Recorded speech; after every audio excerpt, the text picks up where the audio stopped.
মনের মতো।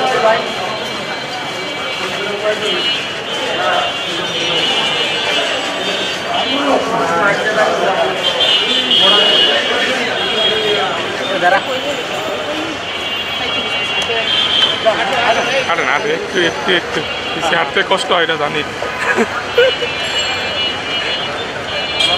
আপনারা বলবেন, এটা আমরা শুনবো।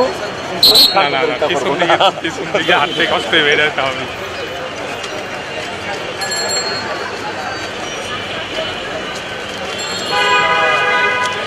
হাঁটেন ভাই, যান একটু হাঁটেন হাঁটেন হাঁটেন।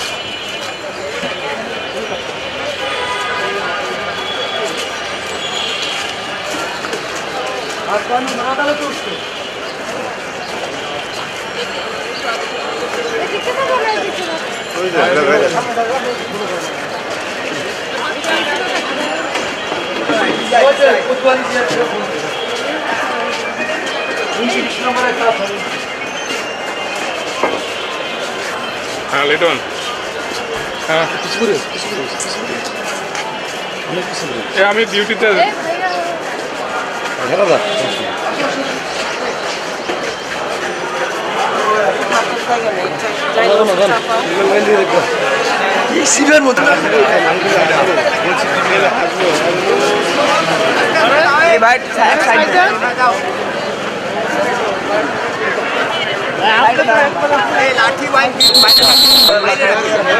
লাঠি বাইরে রাখেন, আসতে দাও, আসতে দাও।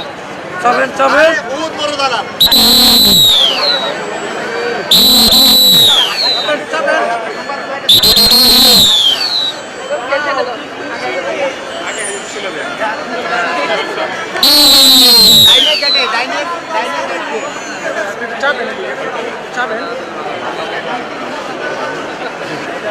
লাল ভাই বাসুটা ফুটেন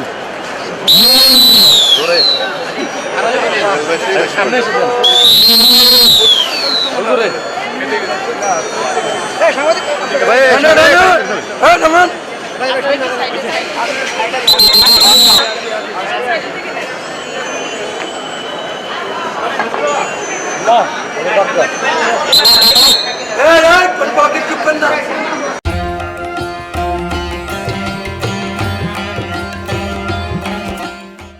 এই আপনার তুহিন আফরোজ যে আজকে এই আদালতে তাকে হাস্যোজ্জ্বল অবস্থা আমরা দেখলাম। আমরা তার হাস্যোজ্জ্বল অবস্থা দেখে আমরা আদালতের ভিতরেই তাকে প্রশ্ন করলাম, এই যে আমাদের যে আপনার ঢাকা আর্টের সংসদ সদস্য হাদিকে তাকে গুলিবিদ্ধ হওয়ার পরে এই নিউজটা দেখেই কি এই তুহিন আফরোজ এই হাস্যোজ্জ্বল তার এই প্রতিচ্ছবি আদালতে সে আপনার উপস্থাপন করছে? আপনারা জানেন এই তুহিন আফরোজ সে তার পিতা এবং মাতাকে সে একটা চুরির দেয়, তার বাসা থেকে বের করে দেয় এবং আজকে এক বাদী এই বিজ্ঞ আদালতে একটা শেয়ার মামলা করে দুটো বাস ক্রয় সংক্রান্ত একটা চুক্তিনামা, যে চুক্তিনামাটা সে জালজালেতি এবং প্রতারণার মাধ্যমে সে সৃজন করে।